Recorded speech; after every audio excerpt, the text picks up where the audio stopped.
Bapak, Ibu, Saudara-saudari, jumpa lagi di Ruang Oase Kehidupan Minggu 11 Februari 2024 dalam tema permenungan Datanglah kepada seorang imam.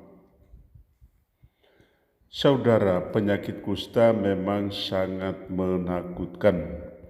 Jika penyakit itu sudah sangat parah, kaki atau tangan orang bisa putus. Di Lembata ada sebuah rumah sakit kusta atau lepra. Orang sering takut berkunjung, apalagi makan bersama para penderita. Sebenarnya jika mereka sudah mendapat pengobatan, penyakitnya sudah tidak menular. Tanpa pengobatan mereka akan hidup terasing jauh dari kampung. Dalam kitab Imamat, mengapa orang harus membaca tanda-tanda munculnya penyakit kusta agar segera membawa penderita itu kepada Imam Harun atau anak-anaknya dan bukan ke rumah sakit. Kitab Imamat hendak menunjukkan kusta dalam hal ini bukan penyakit melainkan dosa. Dosa itu lebih berbahaya dari penyakit kusta yang sesungguhnya.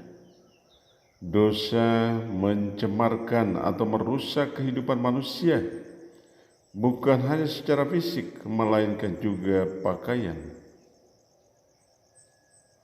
rumah, keluarga, masyarakat, gereja, adat istiadat. Dosa memiliki efek merusak sangat mengerikan secara fisik juga secara rohani jiwa kita. Hanya seorang imam dapat menghapus dosa-dosa kita dengan pengampunan dan belas kasih Tuhan. Berkata Bisan Suci, ia menerima mandat untuk bertindak atas nama Kristus di ruang pengakuan dosa. Betapa bahagianya orang yang bertobat dan siap melangkah ke ruang pengakuan untuk berjumpa dengan Kristus dalam diri imamnya. Bacalah Imamat bab 13 ayat 1-2, 45-46. Apakah kita jarang mengaku dosa dan membiarkan dosa itu merusak kehidupan kita secara jasmani dan rohani? Pemazmur mengajak kita untuk menjadi orang benar yang sehat jiwa raga, tidak berjiwa penipu. Orang-orang yang paling bahagia yaitu mereka yang mendapat pengampunan. Allah menutup dosa-dosa mereka atau tidak lagi memperhitungkan kesalahannya karena mereka bertobat. Bacalah Mazmur bab 32 ayat 1-2, 5 dan 11. Apakah kita termasuk orang paling bahagia karena bertobat dan tidak berjiwa penipu? Rasul Paulus berkat ketobatannya siap mengorbankan hidupnya untuk keselamatan banyak orang sebagai pemberita Injil. Ia tidak ingat kepentingannya sendiri, tetapi siap menderita dalam banyak hal demi keselamatan orang lain dalam tugas pelayanannya. Bacalah 1 Korintus bab 10 ayat 31-11, bab 11 ayat 1. Apakah kita siap bertobat, siap menderita dan siap melayani demi keselamatan banyak orang? Yesus Imam Agung menghadirkan sebuah peristiwa penyembuhan ajaib yang mengherankan banyak orang. Dengan hati penuh belas kasih, ia menanggapi permohonan seorang penderita kusta yang datang kepadanya. Kalau engkau mau, engkau dapat mentarikan aku. Apa yang Yesus kerjakan? Ia mengulurkan tangannya yang penuh belas kasih menjamah orang itu. Aku mau, jadilah engkau tahir. Penyakit kusta orang itu lenyap saat Yesus mengucapkan sabda penyembuhan. Bapak, Ibu, saudara-saudari yang terkasih dalam Tuhan, sabda Yesus melebihi obat-obat rumah sakit.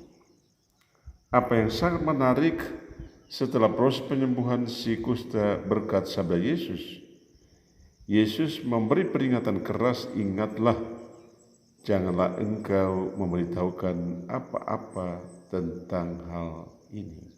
Ini hal yang pertama, bahwa Yesus masih menyembunyikan kealahannya karena saatnya belum tiba. Tetapi pergilah, demikian lanjut Yesus, pergilah, perlihatkanlah dirimu kepada imam, dan bersyukurlah kepada Tuhan atas anugerah kesembuhanmu sebagai bukti bagi mereka. Datanglah kepada seorang imam, Bapak, Ibu, saudara-saudari, untuk menerima pengampunan dosa dan bersyukur atas anugerah pengampunan. Saat ini ruang pengakuan dosa sepi. Namun, bila semakin banyak orang menyadari betapa pentingnya penerimaan sakramen tobat, maka kehidupan keluarga, kehidupan sosial akan berubah menjadi lebih baik. Bacalah Markus bab 1 ayat 40 sampai 45. Apakah kita siap menghidupkan kembali budaya penerimaan sakramen tobat melalui seorang imam?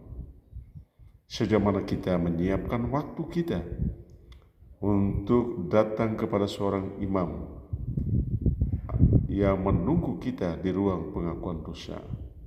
Atau sejauh mana kita mengundang seorang imam datang ke komunitas basis gereja kita untuk mendengarkan dan melayani sakramen tobat?